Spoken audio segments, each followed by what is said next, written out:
goodness. In the bottom left side of Royal Blood, we are taking a look at the main base of our Red Protoss. He is hailing from France and representing the Platinum Heroes as well. This is DnS.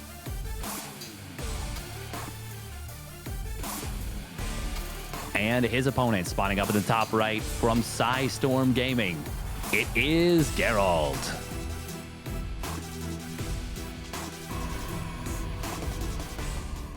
Yeah, this is rather interesting because I was talking about recent history, and while DnS does have the advantage overall, in the last 7 series, Gerald is 6-1. He is the one who has won a lot more of those series overall. Total, it is 22-10 in favor of DnS. But I mean, yeah, 6-1 in the last 7 is a pretty strong advantage for Gerald. It's still, regardless, I do think it's going to come down to who feels more comfortable today, who is more confident. But stylistically, they do match up rather interestingly. Yeah, for sure, because I think of both of them as willing to play the latest stages of PvP, right? And that doesn't guarantee that we're going to get some bangers of macro games here, and we're going to see the motherships and Tempest and Carriers, but both of them have not shied away from it in the past. Gerald had multiple games against Showtime that looked like that, and DnS is the one guy that ends up with a mothership more often than anyone else in PvP. But often when we expect it to go into the late game, then we just have some rather aggressive PvPs. And obviously this is not your regular series in the round of 64 of an online cup or in the round of 32. No, it's for all the marbles, it's playoffs on the line, tournament life on the line. And then we do often see just some more aggression, at least coming out of one of these two guys. Yes, we certainly do. And it is starting off with a proxy Stargate here from Gerald, and it is going to be scouted so early by DnS. Now, this is very far away, so the chance of it actually getting taken down is quite low. But if he wants to, he can at least posture forward and make sure that his opponent built Stalkers.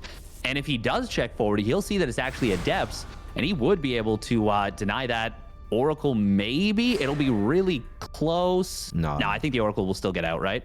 Yeah, no, the Oracle will definitely, I think, get out. I'd be super surprised if the Stalkers have enough DPS to unpower that. Now, it is important for DnS that he doesn't let these Adepts sneak in. Are we paying attention? Yes, he is paying attention. He wipes in the battery, and he will start working on that pylon. Somewhat close, but the Oracle in the end will live. Now, the interesting thing is that DnS have all the time in the world, right, to decide however he wants to go up and play against this. And he decided to just go for his own Stargate and his own Oracle. So he's not going to try to make life easy and get a Phoenix. He does not believe in that investment. He says, nope, I'm just going to play Oracles as well. He can, of course, still go double Oracle. That's a little bit more difficult for Gerald. Yeah, it certainly is. Another interesting thing that DnS elected to do is not shooting the Oracle as it popped out. Now it might have just been a reaction time thing, and he's like, oh, okay, but if you get four Stalker shots on it, you will do hull damage. Obviously those shields are going to make sure it doesn't take too much, but it would have been nice to see him just get a little bit of chip damage on that. Now we will see this Oracle of DnS getting across the map, and it's not going to find too much. Oh, going for the stasis ward feels greedy, but I mean, okay, it's kind of fine, I guess. That is a lot of wasted energy. You really don't want that, but there was no way that should have gotten up, or he takes a lot of damage on the Oracle. I like the defense there by Gerald, though. That's still always a bit scary, right? Trying to take out a stasis trap, because there are these moments where it barely lives, and you're like, oh my goodness, am I going to fire at it again? And if you then don't calculate it properly, everything can get stuck, and you're off to a nightmare start. But perfect defense by Gerald, just gunning it down immediately. DnS will still have that advantage, though, that he is the one who is able to get double Oracle out. His Stalkers ran into the stasis trap of Gerald. But that shouldn't really matter all that much, because it's not like if Gerald grabs all of his units to punish this, then obviously the doors are wide open for the two Oracles of DnS to find a whole lot of damage. So I just don't think that there's any way for Gerald to capitalize on that stasis, and it didn't happen. No, there isn't. Meanwhile, the Oracles in the main base are going to find 5-6 workers as the Stalkers come on out. Even with that stasis ward, this is still a bit of a dangerous moment for Gerald right now. 5 Stalkers to 2 at the front. There is this shield battery, and he's got the Immortal popping out momentarily. I actually might go so far as to say that without that stasis ward, Gerald would have been in a ton of trouble. Yep, he already is in a bit of trouble, of course, where it feels that right now he's kind of handicapped, right? He's cuffed. Yeah. What can you really do? Well, he's going to make a second Immortal, but he's basically forced to stay on 2 bases for a while. I think DnS should have a much easier time going up to 3 bases, but it's not that Gerald can really attack off 2 bases as long as these oracles are roaming around the map. And at first I was like, I wonder what is the correct goal, as 1 oracle does die, so that's great for Gerald. Now he could at least start thinking, imagining some aggression. But I was like, DnS, if you can do whatever you want against a very quick scout on a proxy Stargate, is going oracles yourself really the best call? But I think so far it really has worked out for DnS, and he showed us why it was a great decision.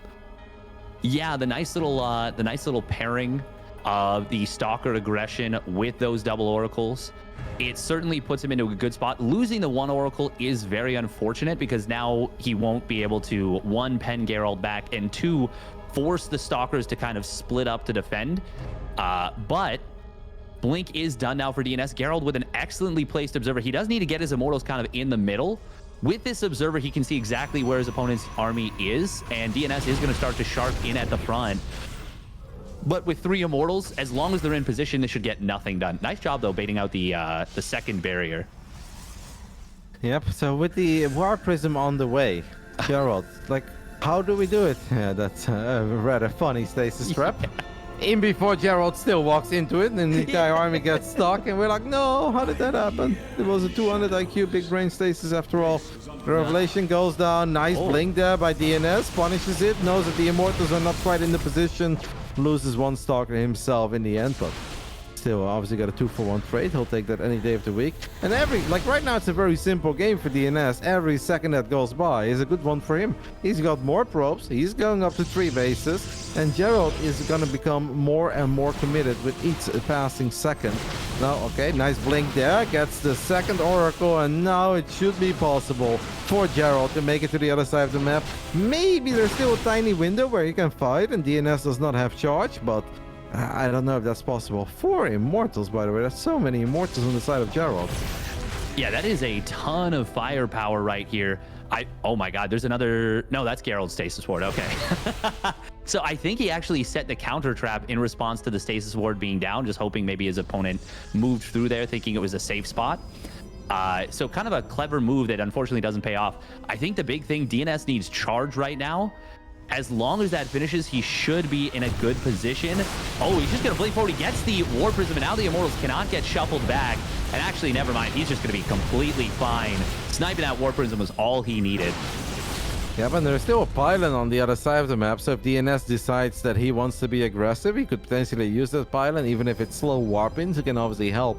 Like, he has to know that it's looking great for him at this point. And Gerald is a player that's always willing to drop that Robo Bay, is always willing to embrace the disruptive wars way down the line. But I think it would almost be silly if you're DnS to let it get to that. Even if he can take a very nice, healthy lead into that late game, why would you, right? Like, if you can just keep the game simple, as there was a nice stasis trap in the main base, and a couple of the probes of DnS are stuck. He drops the forge. No, that's not exactly the building that you drop if you are willing to end it anytime soon. But yeah, I kind of think that DnS might miss a little opportunity here to get himself a potential pretty quick, straightforward 1-0 lead. He does still queue up the Prism, so maybe it is, after all, the forge is a sign of aggression. What do I know, Statfest? I mean, it is all right to go for the insurance policy and say, like, hey, I want, I want the ability to transition into the next stage of the game. But yeah, I really do agree with you. I feel like he doesn't need to let Gerald go up to these disruptors, and it's in fact double Robo Disruptor. So Gerald is playing extremely greedy in this situation. DnS, I mean, he's only on 7 gateways. It's a decent number. I would have liked to have seen at least 8. Ooh, he could trap this army. Recall. Recall gonna save all but 2 of the Stalkers. One of them, I don't think there was enough service area to even get all the Stalkers out. But Gerald getting away there is good for him. There is 1 disruptor, but this is still a big timing of vulnerability. Yep. I mean, this is going to be an interesting fight where Gerald, obviously, with the battery, should have a lot of micro potential, especially with overcharge. And at this point, he is playing the survival game, the waiting game, where he pretends that he wants to fight and he also wants to make sure that it's hard for DnS to get in the perfect spot. But all he really wants is to get multiple disruptors out. The first one is going to fly forward. That's not the worst shot out there. Gets the sentry, gets the stalker, and he pushes the entire army back. Second disruptor is already here, and even the third one is about to show up. DnS now obviously knows that tech-wise he's behind. One Nova is going to get a very good connection. Is that good enough for Gerald to stabilize? It seems that the answer is an overwhelming yes. Oh my goodness, that one Nova really turned the fight upside down. The cannons and the batteries doing their thing, and Gerald goes from having a rather ugly mid-game, a way later third base, down economically, to being in a very good spot, as he's still the one who has this Oracle alive as well, which is funny, right? Because DnS was the one with 2 Oracles, Gerald was the one with 1. Obviously, I jinxed it, and that Oracle does go down there, but Gerald in a sweet spot right now, and he says, all right, let's see what I can get done with my Stalkers and Zealots on the other side of the map. Yeah, that was a massive overcommitment from DnS. He was hoping that Gerald only had 1 and then 2 disruptors, but he wasn't anticipating a 3rd disruptor there, and that killed 7 stalkers, absolutely shattered his momentum. And now Gerald is so far ahead in this game. He's massively ahead in tech. He's got the 4th base. It is later than that of his opponents, but it will finish up very shortly. Oh, this is funny. Gonna get the disruptor shot to clean up those zealots, and obviously it's a good call because the shields will regenerate over time, and it's technically a free pickoff other than that. But this is really tough for DnS. I'm not sure what he can do to try and wiggle his way out of this one. Yeah, it is at least a big map. It's a wide open map where sometimes you can set up some very sexy engagements for yourself. But yeah, it's crazy how this game has just completely turned on its head. It looked so good for DnS for the longest time. But yeah, the 3 disruptors was a little bit too much to deal with. 1 disruptor, that would have been easy. 2 is what he thought he was going up against. So he's like, all right, I can make this forward blink, but there was 1 more showing up. And that one really had a very big impact on how that previous fight played out. DnS can do 2 things. Robo Bay. And I think that might be doable, especially since Gerald seems to be somewhat intimidated by the army of DnS. It really depends what you're comfortable with, right? Like, I think DnS deep down inside right now knows that maybe the correct call is to indeed try to play the disruptor game, try to catch up in disruptors, even though that's difficult when your opponent already has this many. But it could also be that he just feels confident with his ability to move stalkers and zealots around the map and potentially outmaneuver the army of Gerald. I think this is one of those situations where you have to play the player. And DnS okay, this is an interesting response. Maybe DnS is not confident in his disruptor versus disruptor micro, and that is something that is a very difficult thing to play. Gerald is one of the best in the business in EU at it, and he is super comfortable. But Gerald is also a player who, because he's so confident in that, because he's so confident with the comebacks, he is very unlikely to go for a massive commitment. So I really do think that it's up to DnS to kind of recognize that and say, okay, you're probably not going to try and kill me right now. I'm just either going to go straight to the late game, or I'm going to go double or even triple Robo Disruptor. But I think just playing it like a normal match, I don't think that's the play for DnS. Well, yeah, the Phoenixes is an answer. I feel like it's very hit or miss with the Phoenix, where sometimes they look great, but if the Stalker count is high, if there are a couple Archons in the mix, then it becomes really hard. It's this great anti-2 or 3 disruptor play, or maybe 4, but if your opponent has like 7, 8 disruptors, it becomes very difficult. But we'll see how DnS decides to pull it off. Gerald warped in a whole bunch of DTs somewhere as he fires a Nova from the high ground. Takes out the Zealots and one of his own Stalkers, but that's obviously a play. Here come the DTs, and battery overcharge is good, but not good enough to keep this Nexus alive. So Gerald gets another victory on the board, and he doesn't throw away the DTs either, which I think is a very nice play.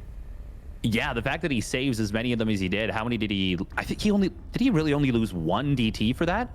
Oh my god, DTs are so fast with their DPS. That is kind of wild. And now he's going to find another pickoff on the left side. The disruptors are going to cover the approach to this army. And in fact, the DTs have kind of distracted the main army. There's no detection with this main army. Gerald is just going to set up on this base. And now DnS has to attack into a bunch of disruptors if he wants to hold this base. Yep, and that's a little bit awkward. What he does have, by the way, okay, Gerald goes for the recall, but he cannot quite get everything, so he's going to lose a couple of key units. A few Disruptors die and Immortals left behind. What I really like is that DNS made a bunch of Immortals to go with the army that he currently has. As the DT's going to run into the natural, they'll find the robo. Perfect moment for that Observer to pop. As there is a cannon, you're going to have to respect this. Phoenixes can be a very sweet defense, as a couple of the DTs get lifted. A few DTs still going strong in the main. Ooh, that Forge, by the way, +3 is very close to finishing up. Oh, you need to make up your mind. If you want to save the Forge, you have to save the Forge, and he doesn't. There's a big fight happening on the other side of the map as well, and I think that's why the defense wasn't quite as clean as it could have been. What a snipe on that Forge, man. Denying +3 attack. That close to finishing up. With that many units on the field, that's a really big pickoff.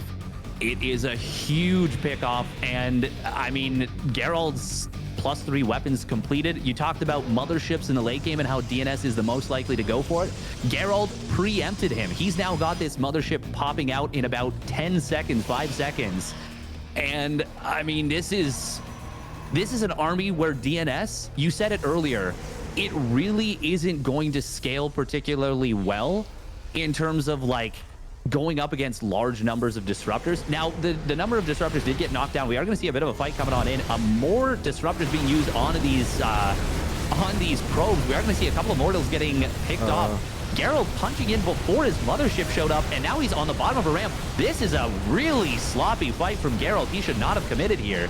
No, that's crazy. You have such an expensive unit, such a big unit like the mothership that you've been building for minutes, and then right before it's done, he fully sends it up that ramp. Lava decides if DNS was there. Now, DNS is going to have to be careful here, though, because trying to kill a mothership near an overcharged battery, I feel like that's borderline impossible, and all these cannons in the mix as well. So I understand that DNS is getting a bit overeager, where he's like, I want that fight. Can I keep going? No, you cannot attack into those batteries, into those cannons. But that was a crazy moment of Gerald to commit. It's like, that's so many resources. 400, I believe it is, that fast. Yeah. You wait for it for minutes, you build the fleet beacon, and then 10 seconds before it joins up with your army, you're like, yeah, let me just go ahead and attack. It's like, no, don't do that. And he did something twice now. He did it on the same base, the same time, but with less disruptors, where he sent 2 disruptors in to harass probes. He did it in the previous fight at the outset. He used 4 disruptor shots to knock out a little bit of static defense and then to go for probes. In this game, though, oh, actually, well, this is actually really nice for Gerald. He does find a snipe on the Nexus. But using those disruptor shots on economy, when you have to assume your opponent is going to be right there, I mean, it left him exposed, and it's really, I feel like, the only reason, or one of the only reasons, why DNS is still even in this game.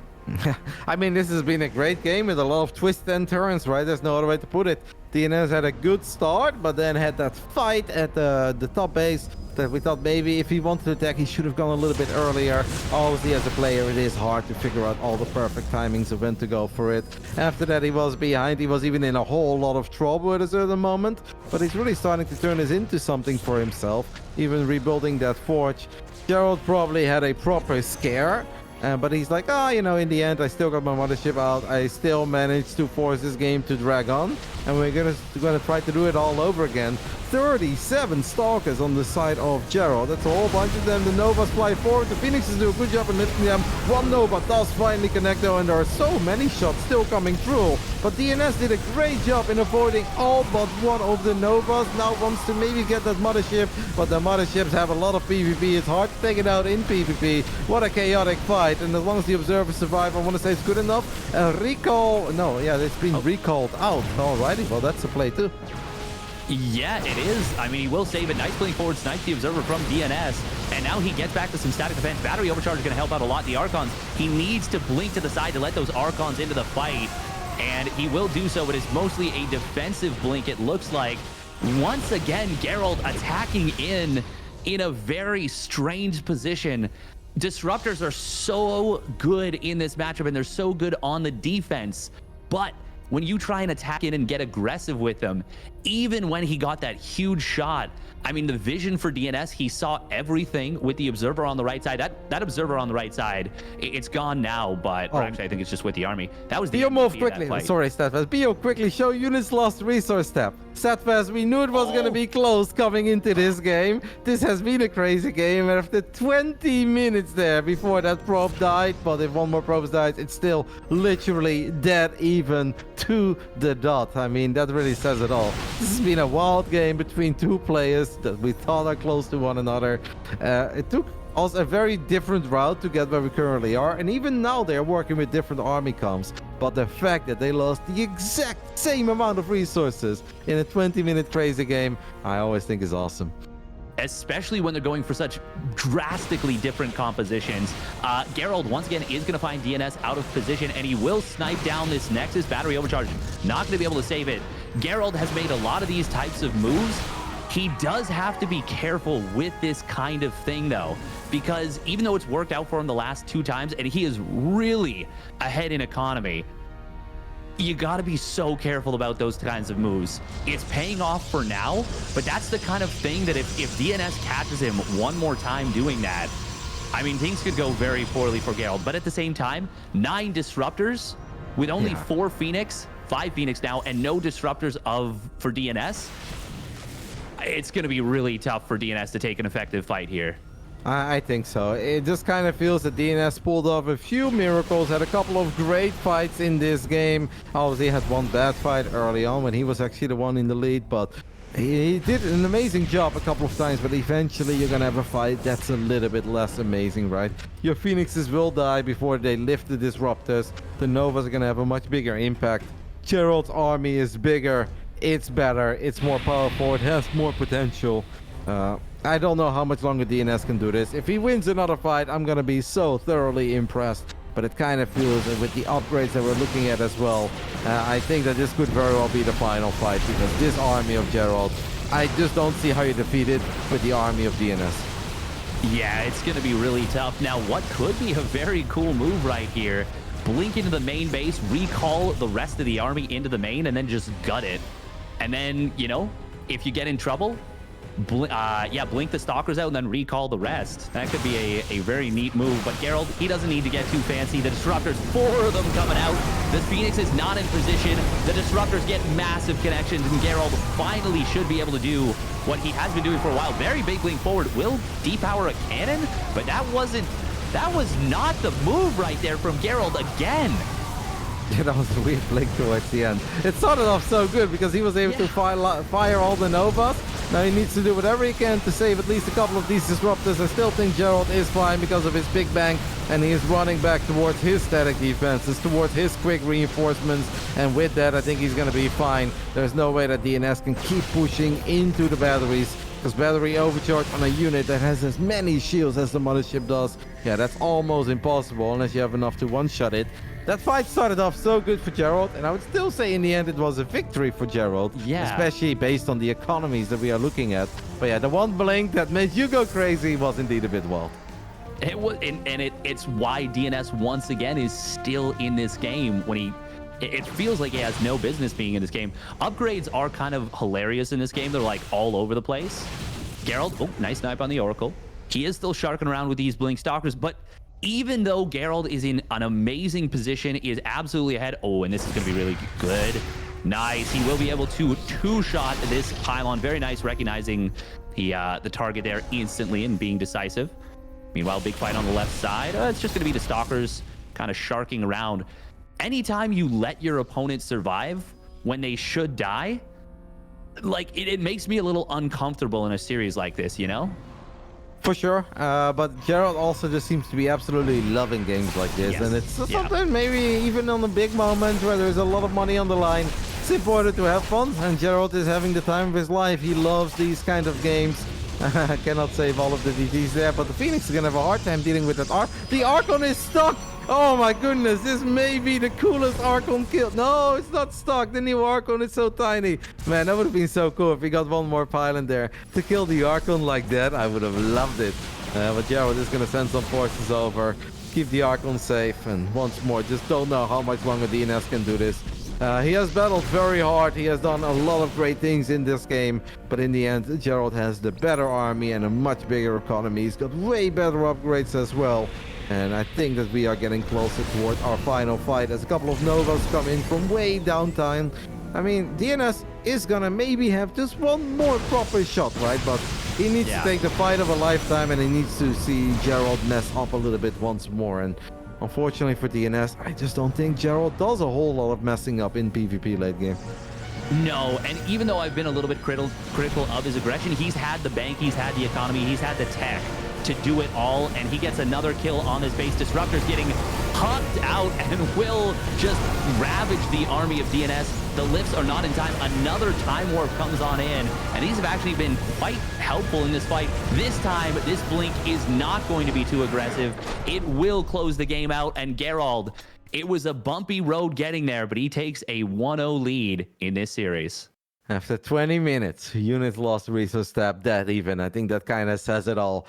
A game where DnS was obviously off to a good start. He's found the proxy's target immediately. He unpowered it. Didn't take any damage from the Oracle. Meanwhile, his 2 Oracles found some damage. And you're like, all right, like where this is going. And then at one point, just quite couldn't capitalize on the little advantage he created for himself. And by the time that he wanted to, yeah, Gerald already had that base established. There was a cannon, there was a battery, and there weren't 2 disruptors like DnS initially thought, but there were 3. And I think at that moment, Gerald was obviously in the driver's seat. And if Gerald didn't make that one crazy attack like 10 seconds before the mothership showed up, there's a good chance that game would have ended a long time ago. But hey, at least we got some awesome StarCraft out of it. Oh, absolutely. Like, we're critical because, you know, that's our job. We're thinking, like, how can you optimize? But it makes for very entertaining StarCraft when Gerald is just constantly running around the map, you know, having a good time. And the thing is, there's like a weird psychological effect where even though the game goes longer, because Gerald, that is such his comfort zone, there's actually potential that that's worse for DnS staying in a game like that, because if you don't make that comeback, you've spent, 15 minutes fighting a losing game? And I don't think DnS is the kind of player whose mental will break after something like that, but that's still tiring. And that still does take a little bit out of you. Yeah, but DnS, I think, is a veteran, and I definitely know him as a guy that can stay calm. Sure, he's French. He's got a little bit of temper inside of him, but he's just a passionate individual. I do believe that he will still be able to play an awesome Game 2 and perhaps even a Game 3. As Game 2 will be on a very different map. Game 1 was on a big map without a ramp. Game 2, Babylon, tiny map, and a ramp leading into the natural. And we already have different openings. Let's just go ahead and hop on into Babylon so we can introduce these guys. In the top left side, the man who's found a lot of success in the past in the DreamHack Europe Regionals, made it into the playoffs quite a few times. He's 1 map away from doing it all over again. Sidestorm Gaming's Gerald.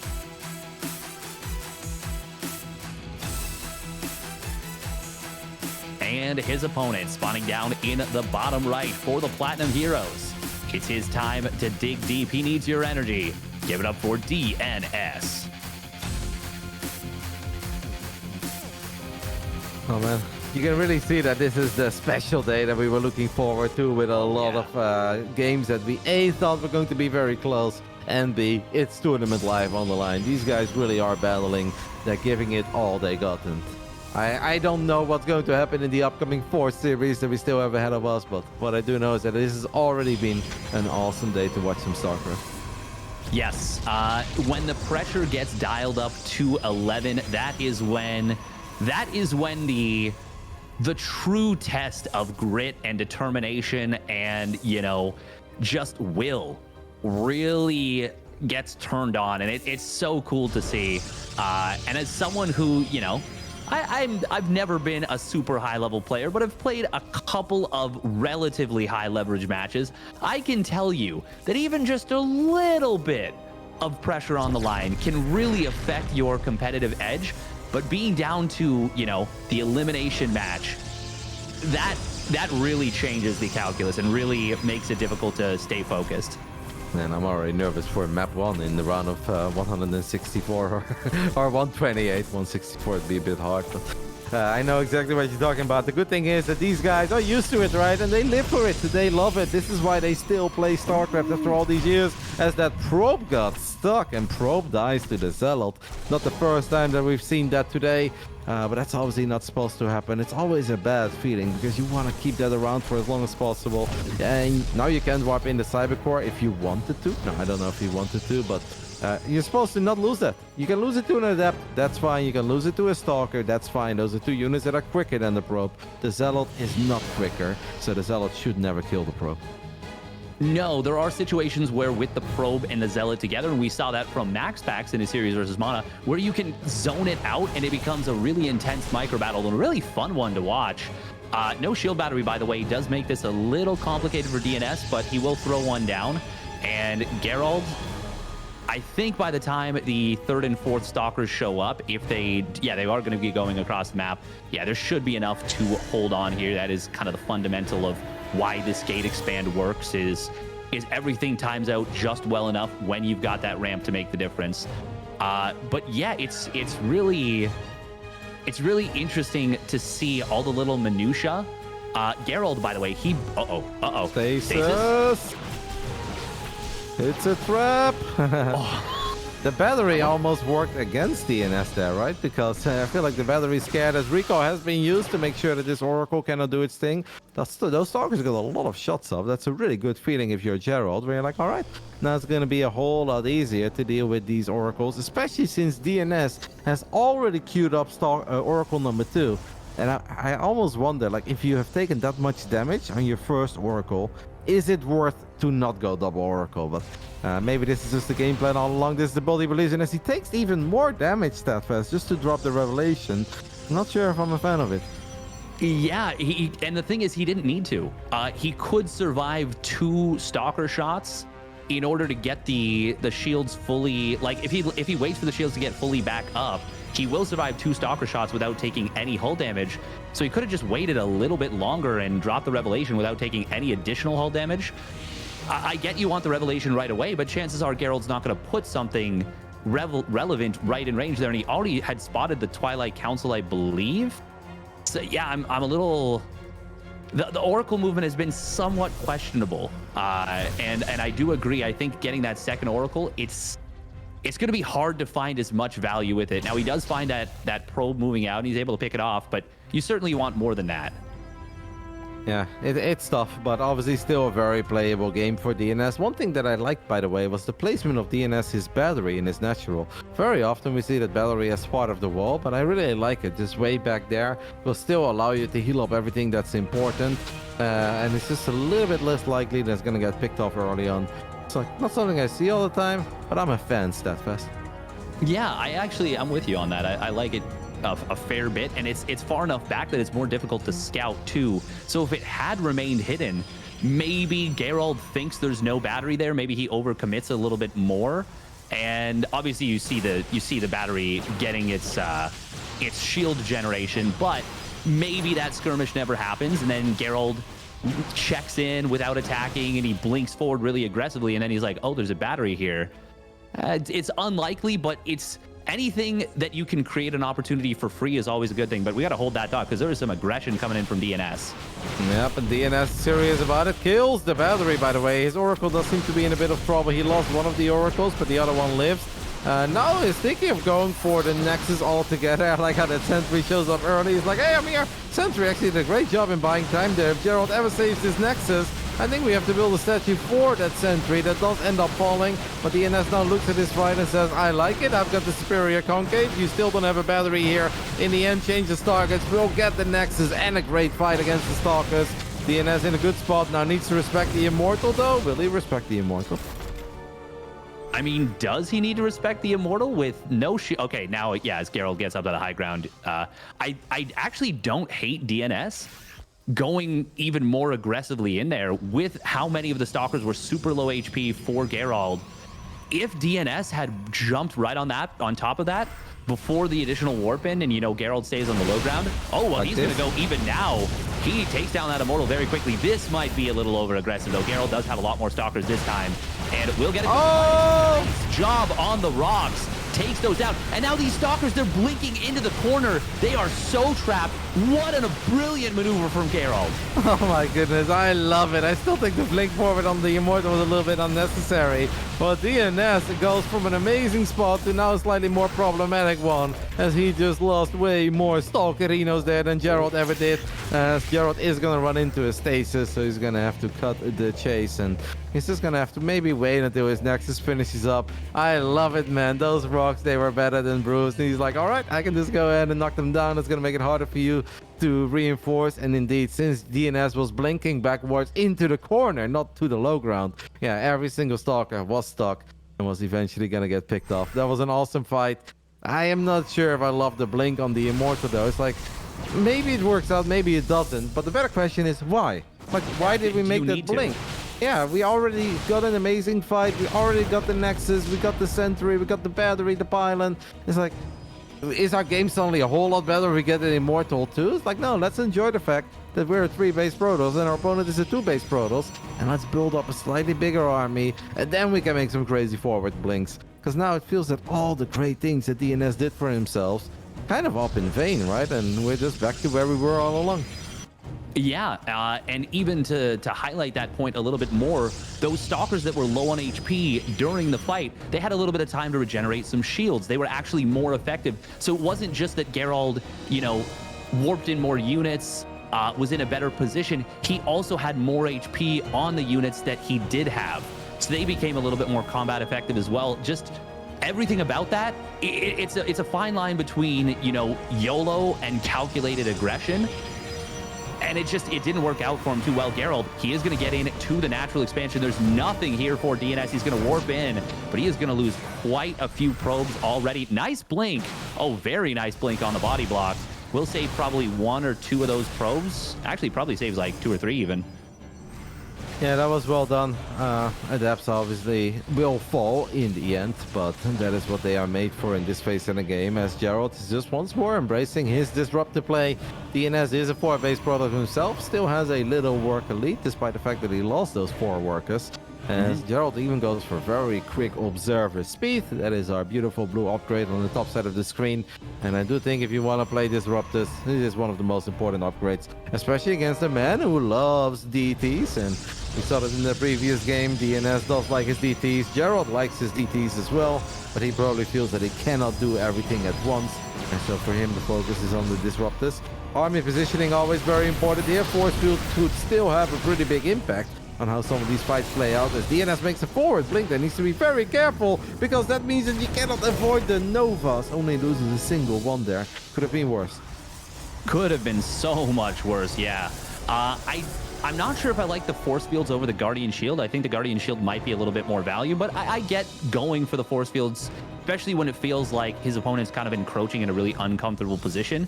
It lets him, you know, avoid having to fight into a really powerful concave.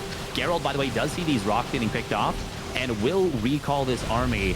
Oh, if he can throw down a sneaky disruptor shot would be nice, but there's an observer for DnS. And Gerald, he's got a lot of stuff here, but that is so many Stalkers for DnS. DnS really going to try and find an opening off of the better economy that he's had for a little bit, but Babylon is a tough map to do that on. Why does Gerald have observer speed but no observers? That's what I'm wondering about. I was like, how's that observer just sitting there giving DnS all that info? And that is because there's not a single observer out right now for Mr. Gerald, who's still enjoying the 1-0 lead in this all-important best of 3. Darkstrike finishing up now as well for DnS, so we really need to get back into our observer production. Okay, as that Nova does connect with a couple of Stalkers.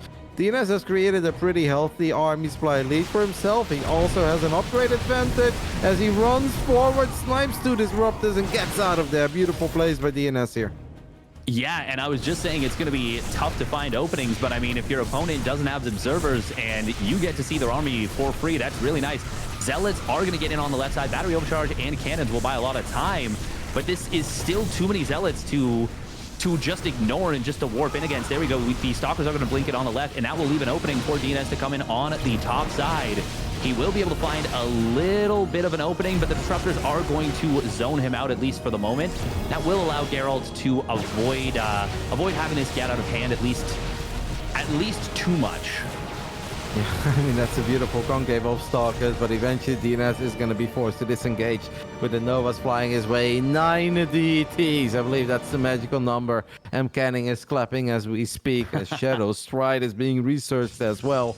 It's going to be hard for Gerald, man. It really is all about vision, right? And with only one observer, it feels that it's inevitable that you're going to be out of position. Look at this ops right now that's leaving this army. It's about to give him the heads up that 1 million DTs are heading his way. So now he can kind of prepare for that. He's like, okay, I need to keep units as he is not paying attention to the other army. Nice Nova on a couple of the Zealots and the DTs. Okay, DnS, I know you're rich, mate, but you're not that rich that you can throw away 20 DTs and it doesn't hurt you. Yeah, that's a very bold move right there from DnS. And we're starting to see oh, actually, hang on. We got a big warp into the main base. Forge is going to get targeted down, and now it's DnS doing to Gerald what Gerald did to DnS in game number 1. Would love to see the robotics facility getting targeted down by a few of these Zealots right afterwards. But the DTs in the 4th base are not detected. They're getting a lot of damage done. Stalker's on the 3rd, and DnS is really turning on the Jets here in game number 2. Yeah, it's the War Prison that really was the tipping moment here. Gerald did a great job defensively for a little while, but after the Prism shut up his main base, that was just a bit too much. That observer was in surveillance mode, so it wasn't close enough to detect the DTs. In the end, Gerald is now going to try to take care of all of it, but he has already taken a lot of damage. DnS's economy is going completely untouched on the other side of the map, and Gerald is back to being a 3-base Protoss. Still has at least the Robos, right? Still has the Robo Bay. Can still make a couple of disruptors, but that Warp Prism ain't done yet. It's going to warp in a lot of additional Zealots. And DnS is like, cool, that also means I can still fight with my Stalkers in the center of the map. If we can take a look at that little fight as he blinked forward, got on top of the Immortal, got on top of the Disruptors, and just like that, it is DnS sending us into a game 3. And that's honestly what these guys deserve, because they are just very evenly matched and playing an amazing series for us. And just like in the previous one and a couple of the other series, it's heartbreak to say goodbye to one of these guys, because they're playing awesome. They deserve to be in the playoffs. They certainly do, and it's neat to see the strengths and weaknesses of the two players kind of going at one another. So, of course, Gerald really good with that defensive setup in the late game. DnS, though, did such a good job in that game number 2 of controlling vision. But I think you hit the nail on the head. Getting observer speed with no observers on the field and not building a lot. Yes, disruptors are good, but what makes them so good is knowing exactly where to put them and knowing exactly where your opponent's army is. DnS abused the fact, and it's funny because literally right as I was saying, like, oh, it's going to be tough to crack him on Babylon, that observer let DnS know that Gerald moved out of position, and it left that base completely open, and that's when the trouble started, and it just felt like it felt like the Rock of Sisyphus, you know, just going down that mountain, gained momentum, and there wasn't a whole lot he could do once the defenses were cracked wide open. Yeah, speaking of Rock going down, that was obviously an awesome moment in that game. Really cool play there by Gerald that gave him some momentum and allowed him to dream for a little while longer. But DnS was just economically ahead and kept on finding some damage. And the Warp Prism was really the nail in the coffin. Up to that point, I think Gerald did a very good job in kind of splitting his army up perfectly and defending the 3rd and the 4th base at the same time. But the moment that Prism showed up, and that's where, like, it sucks to be the disruptor player too, right? Because with the disruptors, you ideally just want to stare down a field and like, this is my army, that's your army, let's fight. That's where disruptors shine. Sometimes you have to run a little bit more, and defensively, if you pull back, they can also be amazing. But one thing they are not amazing at is fighting at 3 locations at once. That's just, it's almost impossible to land perfect Novas on 3 different screens. Too many units moving, it takes too long for the animations to go off.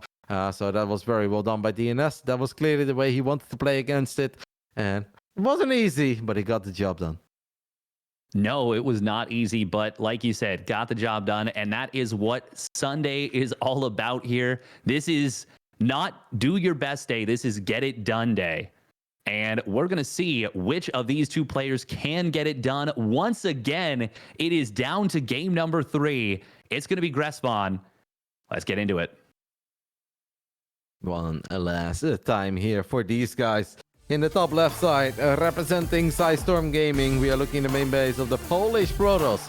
Shall we do it? Steadfast. All right, it's not Papi, it's not Mana, it's not Christiana, it's not Art or Rodzin. It's the other Polish Protoss. That's great. It's Gerald.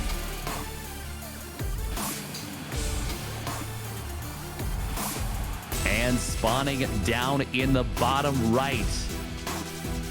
It is not the one French Protoss. It is not Petit Drogo. It is not Shadown. For the Platinum Heroes, it's DnS. A shorter list, but still quite a few of them. Yeah, and I do believe that if Eric Fire would have just turned 16 already, we'd be mentioning him too, because I feel like the man who is obviously known to be the best 3-gate robo player on this planet deserves a mention as well, even though he's still young and he didn't quite have the chance to play in this tournament yet. I think he is turning 16 literally any day now, no? We've been waiting for a long time, but I believe we're almost there. Yeah, and you've been hyping Arog Fire up for a while, and with very good reason. Like, he is a player that while his 3-gate robo is, you know, the pinnacle of his play, and it's kind of the cornerstone a little bit, to say that that is the only thing about him would be egregiously wrong, because he can absolutely go toe-to-toe with the best in Europe at just about any phase in the game. I'm sure he still has a lot of development that he can do and continue to improve, but the kid is good. The kid is really good. I just looked it up, by the way. May 24, the final countdown. Next season, we may finally have Eric Fire in the ESL Masters, and I can't wait. He's been waiting a long time. I do think, obviously, the European qualifiers are not easy, but I think that young man is good enough. But I am sure we'll have plenty of opportunity in the past to talk about Eric Fire. For now, we have to talk about Gerald and DnS. The tournament live is on the line. Who is going to make it into the playoffs and who will go home? Speaking of 3-gate robos, we at least have a robo going up in the main base, so it's not the ultra aggressive, I'm gonna proxy a robo, but it's still an early robo. But he's also getting a sentry, and it gives me the feeling that he wants to go for the quickest and safest expand? Question mark? Maybe it is going to be that quick war prism to try and drop some adepts in the main. Yeah, we'll see. We'll see how this build kind of shakes out. Sentry doesn't make a ton of sense if you are going to be going super aggressive with this, unless you really want to go crazy and you know, like, hope your opponent expands and that maybe you catch them off guard and drop a sentry and, you know, force field the ramp. But recall's a thing. I don't know. We'll see. We'll see in a moment. First two adapts not getting a whole lot done. It was obviously a bit of a scout, but since he indeed, it should be a prism here, right? I feel like otherwise that super quick robot just doesn't really make a whole lot of sense. Unless you just want to get the observer out and be like, I want to keep a close eye on what you're doing, but then whatever you're going to see is not going to make you happy, because you're like, oh, that's going to be difficult to deal with. Had an observer on the way, cancelled it after being supply blocked. How much longer is this supply block going to take? At least a few more seconds. Unfortunate for Gerald. I'm very confused. Almost felt that maybe he was playing the guessing game, and he's like, I think you're going to be an aggressive boy here. And if you're going to be aggressive, I've got the quick robo, and life will be absolutely awesome. It wasn't, and that means that now life is a little bit less awesome for Gerald, because it's not that it's bad. It's just it doesn't quite add up in the way that it could have added up. His Nexus is a whole lot later than the Nexus of DnS. His Blink is going to be ultra late, as he does have the 2 adapt shading on top of the ramp. Gets at least 3 probes, so that is something. Okay, make it 4. As the adapt should fall, but obviously need to move units in position. I can't believe that those 2 adapts shading on top of a ramp where they were walled out got 5 probes. Yeah, DnS. So this is great from Gerald that he recognized this. DnS went and he had the shield battery being constructed, but he had already rallied his probes to the natural and didn't pull them back in an anticipation of that shade forward. And Gerald, I think he otherwise would have canceled the shade most likely, but instead he shades forward because he sees all these probes stacked up. He's able to get maximum value from that. That is a really unfortunate situation for DnS. DnS also used 2 force fields to do that, so that kind of slows down his hallucination. That was just a really suboptimal moment for DnS. Yeah, a little bit sloppy. Could be the nerves as well, right? Oh, yeah, go ahead. Sure. What do you want to say? I think I know what happened with the... Oh, hang on. Actually, we are going to see these stalkers blinking into the main base. I think I know what happened with Gerald's opener, though. Oh, this is very bold from DnS. He's going to get trapped a little bit here. What? This is... Oh, he's going to have to recall out. Force field actually going to work against Gerald really brutally. Hello, Gerald? He does have the adepts on the other side of the map. They are finding a little bit of damage, but the main army of DNS will be able to slip out as a result. Oh, I love this preemptive pro pull. Not going to be able to get the full wraparound, though. All hell breaking loose over here. DNS with some crazy moves at first, but it worked out after he outmaneuvered the army. And Gerald was more occupied dealing damage with his adepts on the other side of the map than he was dealing with the stalkers. And at first it looked like it was going to be an alright choice. I think in the end it backfired a little, because Gerald didn't just lose 8 tropes there. He also lost a stalker. I think he maybe lost in a leftover adept. No, I guess the adepts already died.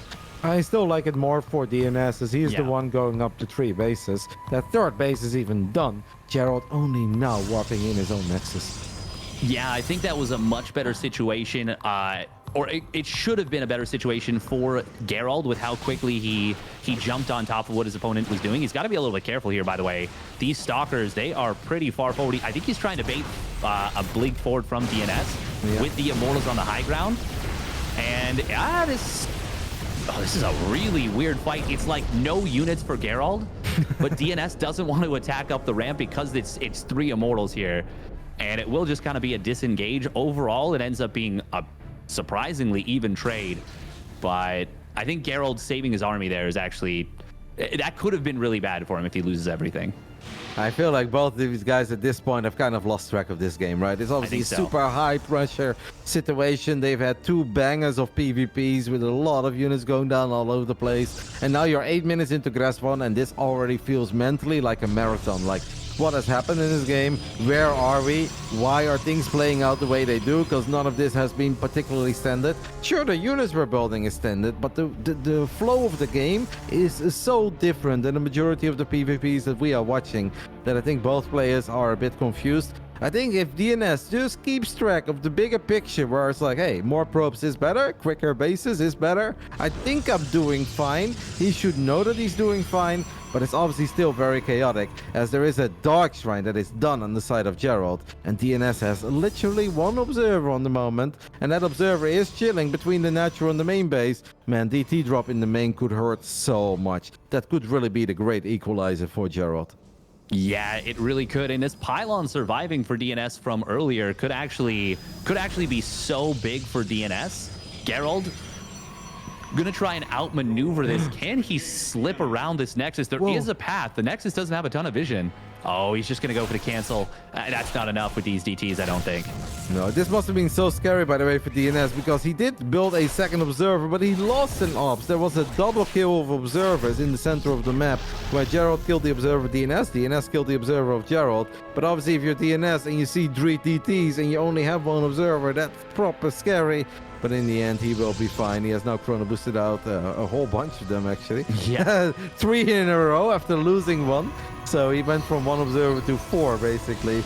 And he's also getting a cannon, so he's taking the threat of the DTs very serious.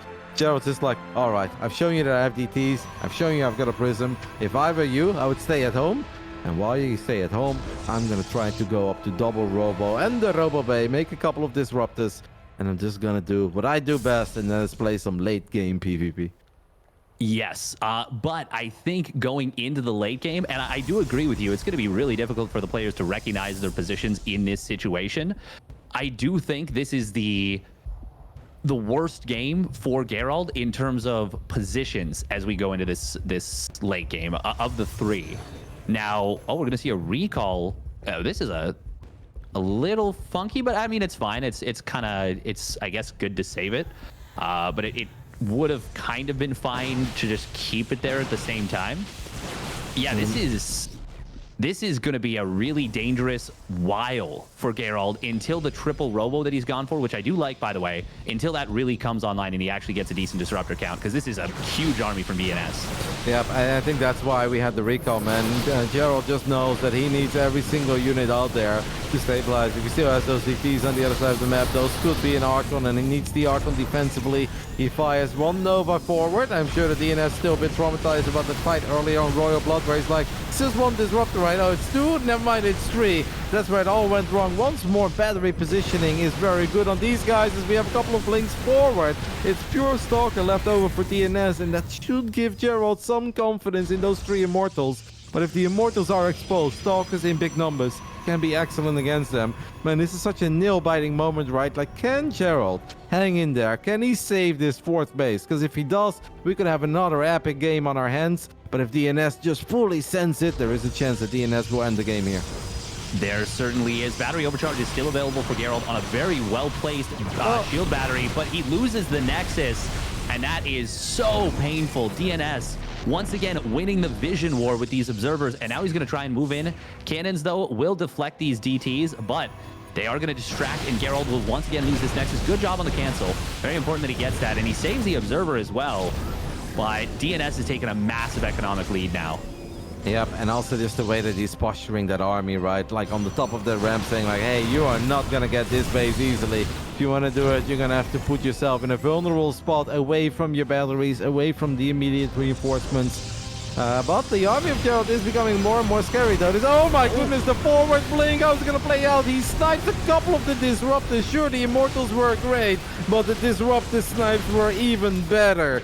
That was crazy by DNS, but I loved it, and the priorities there were top-notch. Disruptor after Disruptor, and then in the end he got the Immortals too. He still has +2 on the targets as well. This could really be it Steadfast as he goes forward again, snipes another Immortal, snipes another Disruptor. DNS a few Blink Stalkers away from advancing into the playoffs of the ESL Europe Masters Regionals. Absolutely great killer instinct right there from DNS. He does not hesitate. He's had vision of his opponent's army for a while. Triple Robo Disruptor is a lot, but he knows you can't build an infinite number of disruptors. Gerald, might get a decent disruptor shot here, but the Nexus has already fallen. It's a 50 supply lead for DNS. The economy is off the hook for the French player. Looks like he almost lost this Nexus on the other side of the map. Must have been DTs of Gerald trying to get in there, but the Nexus stays alive for DNS. He knocked his opponent back down to 3 bases. Gerald is just now even the upgrades, but it won't be for long. DNS, he is on the verge of punching his ticket into the playoffs. Yep, he's so close that I'm sure that he can smell it already. All we need to do is blink forward one more time and not lose all of our stalkers to disrupt this.